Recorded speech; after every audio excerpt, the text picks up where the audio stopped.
The fear of being unproductive. Perhaps you know this feeling, the gnawing sense that you should be doing more, being more, achieving more. The voice in your head that never quite lets you rest, that turns every moment of pause into an opportunity for self-improvement. You wake up already thinking about your to-do list, fall asleep planning tomorrow's optimizations, and spend your days in a constant state of productivity anxiety. The fear of being unproductive has become so central to your identity that you almost forget who you are without it. I worry that what masquerades as ambition is actually something more insidious. You have become both the exploiter and the exploited in your own life. According to philosopher Byung-Chul Han, we now live in the achievement society. You no longer need external authority figures to exploit you because you've learned to exploit yourself with forced positivity and ruthless efficiency. The Achievement Society and capitalist realism previous generations lived in a rather different world to what we have today. Their lives have relatively clear hierarchical structures, defined roles, and external sources of both authority and meaning. Back then, workdays ended at a designated time. You knew who to listen to, the rules were explicit, and any sense of oppression likely came from outside sources like institutions, schools, churches, or your managers. In that era, people lived within what scholar Jean-François Lyotard called grand narratives. They shared unified belief systems about progress, religion, nationalism, or ideology that told people who they were and how the world worked. But by the late 20th century, these unifying stories began to collapse. Traditional values were diluted by increased recognition of human diversity. Religious institutions declined in influence, and the certainties that once organized social life crumbled. While this shift brought freedom and opportunities, it also left us adrift without clear external guidance about purpose, success, or worth. Today, in our postmodern fluid world with permeable boundaries and celebration of individual choice, the absence of these guiding frameworks has left many struggling with existential uncertainty. Without clear external structures to define success, meaning, and worth, you are left to create your own frameworks. The collapse of these grand narratives created what Mark Fisher describes as the conditions for capitalist realism to take hold. We have somehow all subscribed unknowingly to the idea that capitalism is the only viable economic system and that there can be no imaginable alternative. Capitalist realism presents itself as simple pragmatism rather than an ideology. What appears as your personal choice to optimize and maximize productivity may actually reflect how thoroughly capitalist realism has colonized your imagination.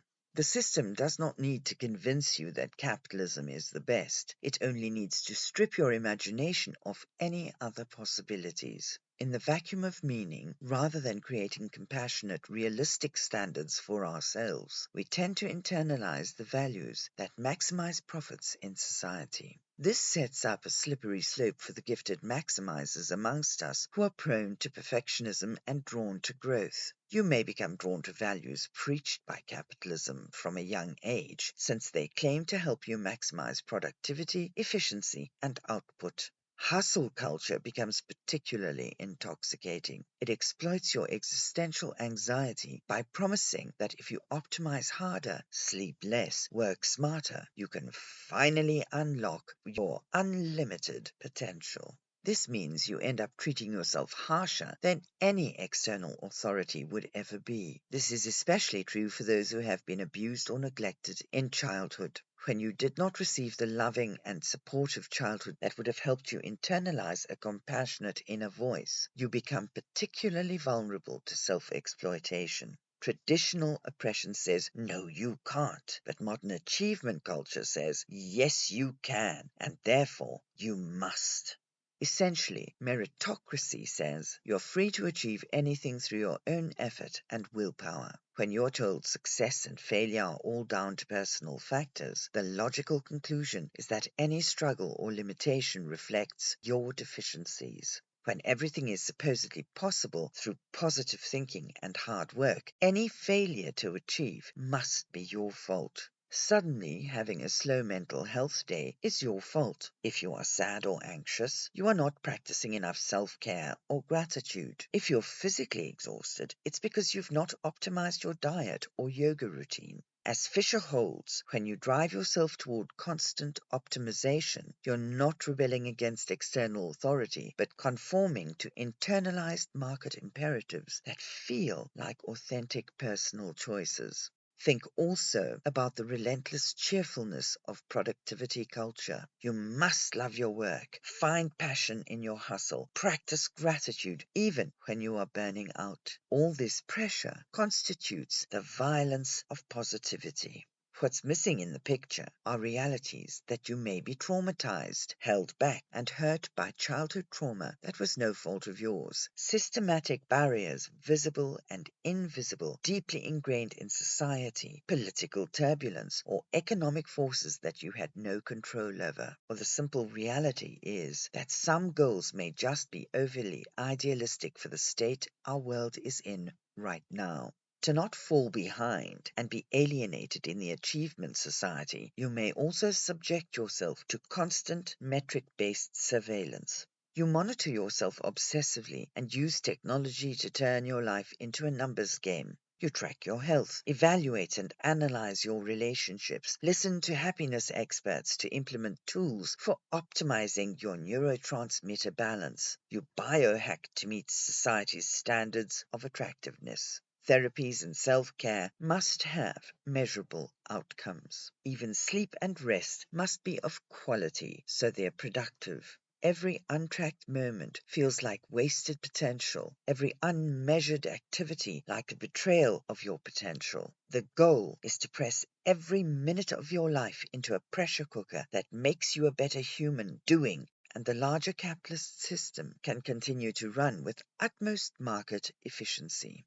When intensity and the drive for growth get exploited, the pressure from the achievement society hits the emotionally or intellectually gifted with particular valence. Many intense and gifted people already live with heightened existential anxiety. You're constantly questioning life's meaning or purpose, acutely aware of life's finitude and mortality, and live with the loneliness of caring so deeply in a seemingly indifferent universe. Your perfectionism emerged from your naturally high standards, perceptiveness, and sometimes idealism. You naturally see the gap between what is possible and what currently exists in yourself, in others, and in the world. This creates a persistent urgency and responsibility. You have always been the one who figures things out, who sees solutions others miss, who carries more than your share. You became frustrated when your output did not match your vision, and the changes you want to make are not happening fast enough. Without reconciling with the fact that your acute awareness of imperfection was destined to be a part of your existential reality, and without understanding that your naturally high standards were natural byproducts of your exceptional abilities, you could have driven yourself to burnout without realizing.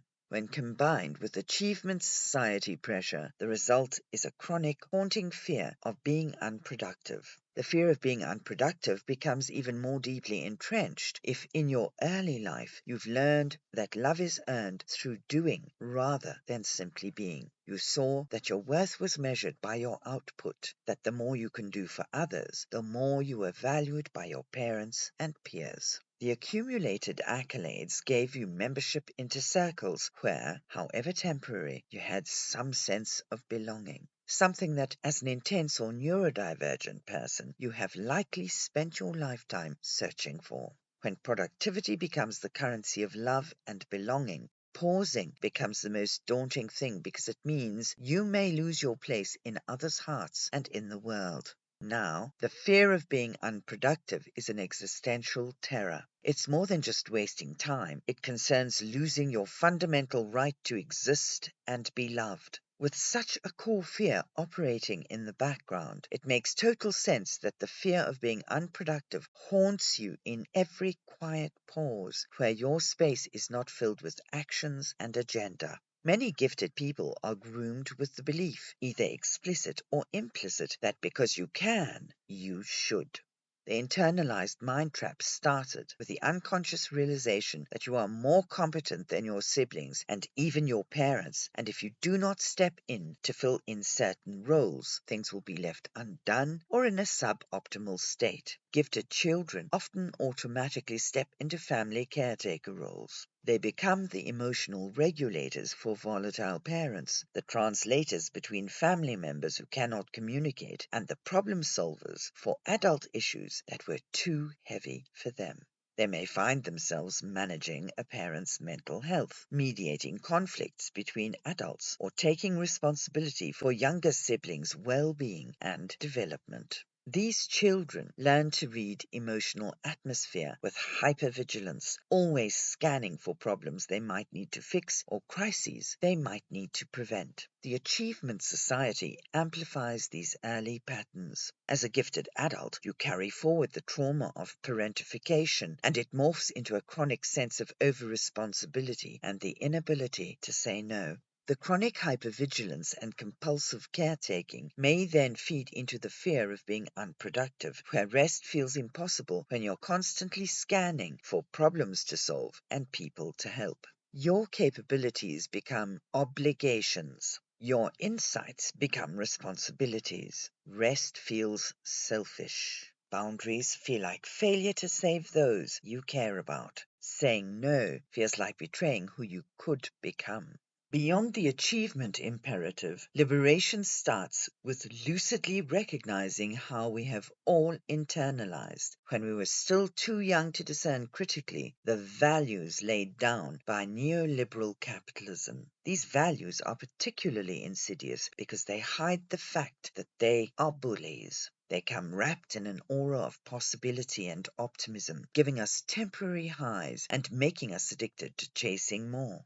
But violence is violence. The relentless push to constantly perform and optimize is fundamentally different from natural, life-giving drive and excitement. What feels like a choice may not actually be an authentic choice at all. As philosophers like Herbert Marcuse argue, the illusion of choice can strip us of genuine freedom by conditioning us to unwittingly perpetuate systems of exploitation. Your fear of being unproductive may feel like a natural response to wasted potential, but it actually reflects how thoroughly market logic has shaped your sense of what constitutes a meaningful life. True liberation means reclaiming your right to exist outside business ontology, to value yourself through frameworks that resist measurement, optimization, and constant improvement. I understand that you've always felt the pull of your unrealized potential, and this is something you may consider reconciling with.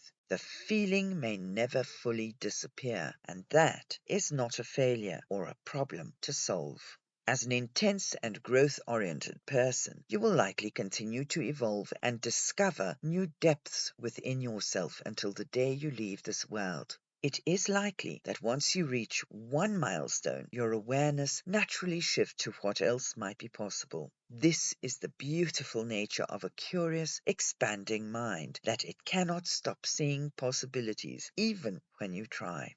I would never suggest that you alter your growth-oriented, excitable nature, but I may suggest a shift in how you approach your trajectory. There is a difference between organic, life-giving development and the compulsive, never-enough quality of achievement culture. Healthy growth should feel natural and not forced, exciting but not manic. Like a river flowing downstream, you cannot stop it and you do not want to. Any motivation to do more flows from genuine curiosity, joy in learning, the desire for connection, and the authentic expression of your gifts. It includes natural rhythms of expansion and rest, effort and ease. Compulsive achieving, on the other hand, is driven by the fear of being unproductive, the fear of missing out, of losing love, of growing old, of being irrelevant, of losing your place in the world. You may fear that without restlessness and perfectionism driving you, you will accomplish nothing.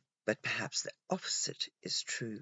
Perhaps your greatest contributions will come when you learn to be still long enough to hear what really wants to emerge from the deepest, most soulful part of you. Also, your body should not be a tool you use so you can do as much as you can. It is a collaborator, an organism you must listen to. Your health is not a machine to be optimized, but a wise companion whose signals deserve respect. Your fast mind is not a resource you or anyone else should exploit for constant problem solving. Your empathy is not a debt you owe to the world, but a gift you can choose to share. As a living system, see if you can try a hormetic approach. Your system likely thrives with gentle, measured doses of healthy pressure, but becomes depleted and autophagic when overexploited. Small doses of challenge and engagement strengthen your gifts. Constant, overwhelming demands break them down. After all, you're a discerning steward of the gifts